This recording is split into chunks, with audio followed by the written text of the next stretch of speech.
tem levado muitos a caírem na presença de Deus, porque a gente não ora mais. Nós não estamos orando mais. Como igreja, vamos admitir isso. Nós não oramos. Mas pastor, Jesus era Deus, Ele tinha todo o poder. Não, querido. Ele era homem como eu e você. Ele era 100% Deus, 100% homem. Mas o pacto de Jesus foi que a glória dele estaria lá. Só alguém que era homem poderia cumprir a lei. Deus se fez homem. E o que aconteceu? Jesus passava o maior tempo da sua vida na presença do Pai. Ele aprendeu que orar é fazer a vontade de Deus. Orar é fazer a vontade do Senhor. E principalmente depender de Deus. Tem muitas coisas na nossa vida que nós não vencemos, irmãos. Você mesmo não vai conseguir vencer. Você mesmo não vai conseguir chegar ao ápice dessa vitória que você quer. Só Deus pode fazer isso. E o problema é que nós não queremos muitas vezes passar tempo com Deus. Nós não queremos passar uma noite com Deus. E se nós perguntarmos aqui para qualquer um de nós qual foi o dia, qual foi o momento nessa semana que eu e você entramos de joelhos 6 horas da tarde e saímos 5 da manhã?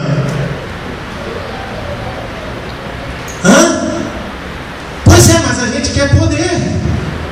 A gente quer ver Deus agir. A gente quer ver Deus salvar. Nós queremos estar na vontade de Deus. E a vontade de Deus é que você esteja na sua presença em oração. Nós gastamos muito tempo, irmãos, com as nossas televisões, com as nossas revistas. Nós gastamos muito tempo com as nossas ocupações, a ponto de nós não termos tempo para Deus.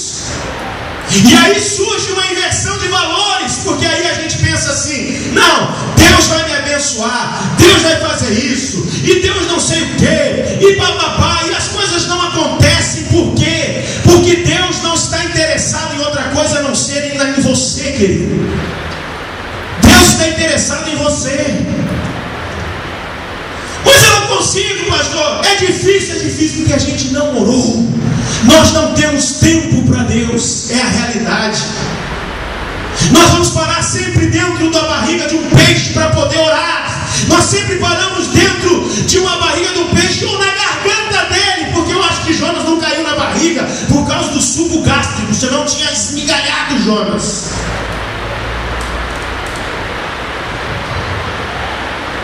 Então escute bem o que eu estou dizendo para você e eu aqui, igreja. Nós queremos que Deus faça, mas nós não queremos pagar o nosso preço, aquilo que Deus deseja de nós. Então, fazer a vontade de Deus assim na terra como no céu. Dá-nos hoje o nosso pão. Olha só que coisa interessante. Toda esta oração é permeada pelo nosso, pelo S, pelo plural, nunca pelo singular. Você já notou isso? Pai nosso, pão nosso. Sabe o que Deus está dizendo para você e eu aqui, quando diz a Bíblia: dá-nos hoje o nosso pão, ou o pão nosso de cada dia? Ele está dizendo assim: olha, Senhor, pode me usar como instrumento de suprimento para a vida dos meus irmãos.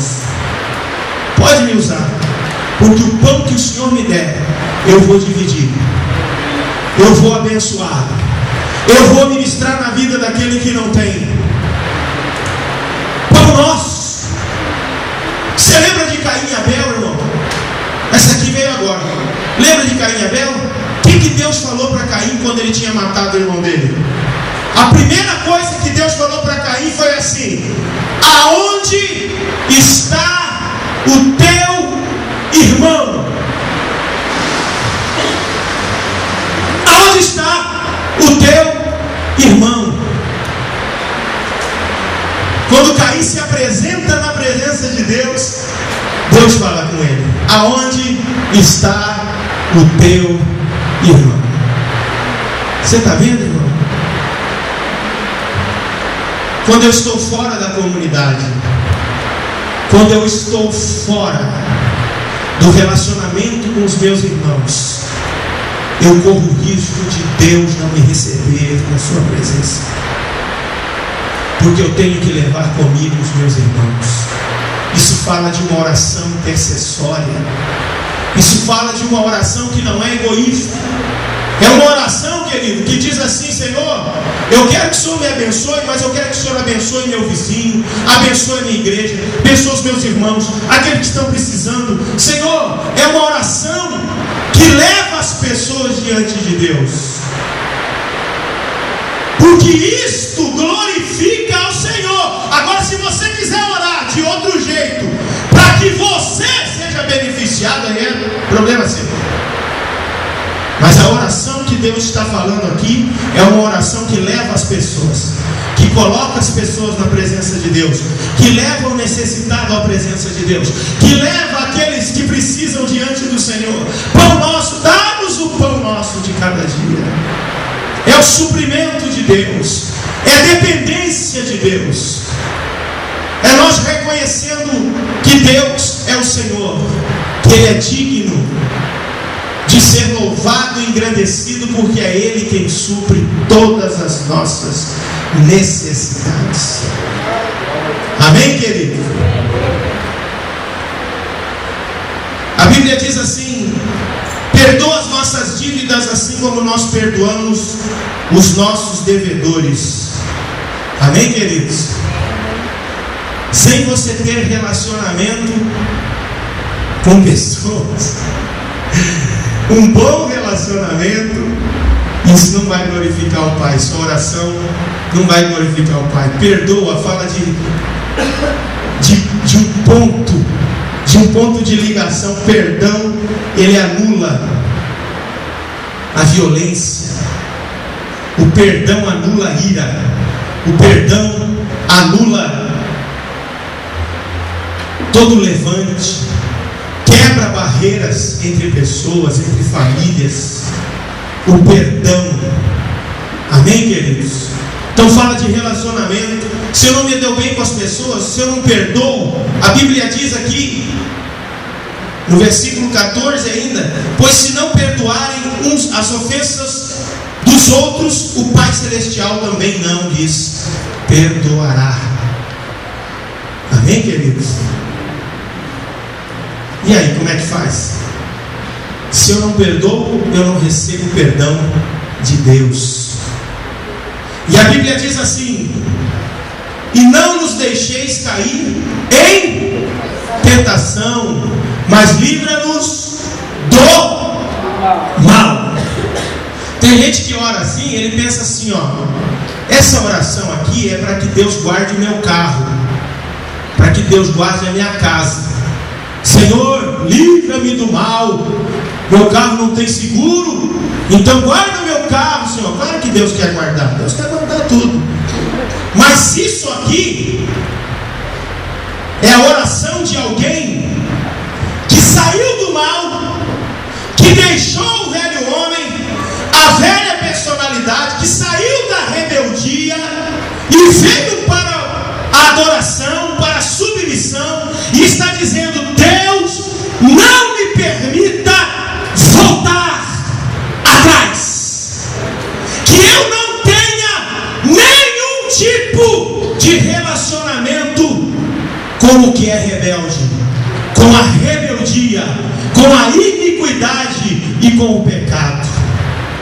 Deus está dizendo isso, ou seja, Jesus está nos ensinando de que a nossa oração deve ser como prioridade, pedindo ao Senhor que nos dê poder, que nos dê autoridade, para que não voltemos mais a praticar as velhas obras. Aleluia.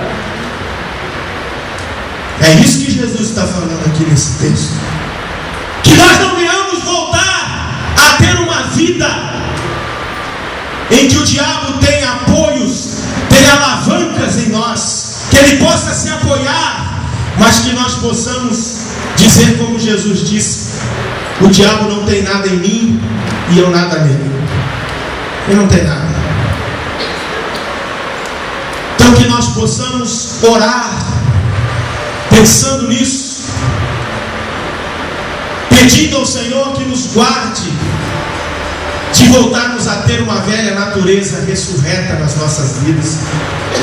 Queridos, tem muita gente que nesses últimos dias, por não exercer uma vida de oração, por não estar na presença de Deus, o velho homem que tinha morrido dentro dele e dentro dela, ele começou a ser alimentado de novo. Ele começou a ser alimentado de novo. Que jeito? Ele começou a ser alimentado. É uma coisinha ali, uma coisinha aqui. Aí o morto que está lá dentro, olha o morto aqui, gente, ó. O morto está lá, o velho natureza está lá. Aí ele começa a se alimentar, ele, ó, abre um olho. Aí começa a alimentar mais. Ah, hoje não vou no culto, hoje vou fazer isso aqui, vou dar uma olhadinha nisso, vou fazer aquilo outro, vou dar uma descansadinha, ficar mais no comodismo, ficar mais tranquilo. Aí o bichinho abre outro olho. Daqui a pouco ele está ouvindo, daqui a pouco ele quer comer, daqui a pouco ele se levanta, e daqui a pouco ele quer dirigir a nossa vida. Amém? Você está entendendo, gente, essa palavra?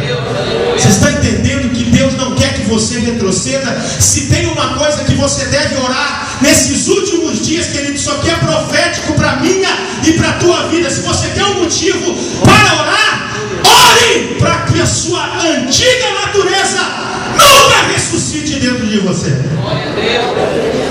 Ore para que você tenha poder de dizer não ao pecado, de dizer não àquilo que ofende a Deus, de dizer não a tudo aquilo que te afasta da presença de Deus. E eu quero profetizar que Deus vai levantar homens e mulheres de oração, querido. Olha, se você quer saber o segredo de Jesus vencer o pecado, de ele ressuscitar o morto, de ele levantar o paralítico, de ele ter vitória sobre o diabo, dos demônios tremerem e fugirem de diante de Jesus, oração. Jesus tinha momentos de intimidade com o Pai na presença do Senhor. Querido, é isso que vai fazer a diferença nessa última hora. Não é a teologia, não é os dons. O que vai fazer a diferença são homens e mulheres que Deus vai levantar para ficarem de joelhos a noite inteira, um dia inteiro, orando e dizendo: Senhor, antes eu pensava que não era pelo muito falar, Senhor, mas agora eu descobri que eu devo estar na tua presença. Não é para falar, não, é para escutar também. A gente ora e dobra o joelho, irmão, não é só para falar, é na oração que Deus vem. É quando a tua carne morre, é quando a tua carne ela é sufocada pela pressão, pelo poder de Deus, que o Espírito Santo vem e começa a falar no seu coração, revelar a você, começa a dizer a você o que Ele quer, começa a falar, começa a agir. Mas nós não temos dado tempo nem para nossa carne morrer. Deus não quer uma religião, Deus quer intimidade. Deus quer intimidade, querido. Deus quer intimidade. E a palavra de Deus diz aqui: mas livra-nos do mal, porque teu é o reino, o poder e a glória para sempre. Sabe, irmãos, tem muita gente que ora e se decepciona quando Deus não faz, quando Deus não dá. Meu irmão, se você orar e Deus não te der, saiba que o poder, o reino e a glória sempre será dele. Ele é digno de louvor, é digno de adoração, ele é digno de ser adorado.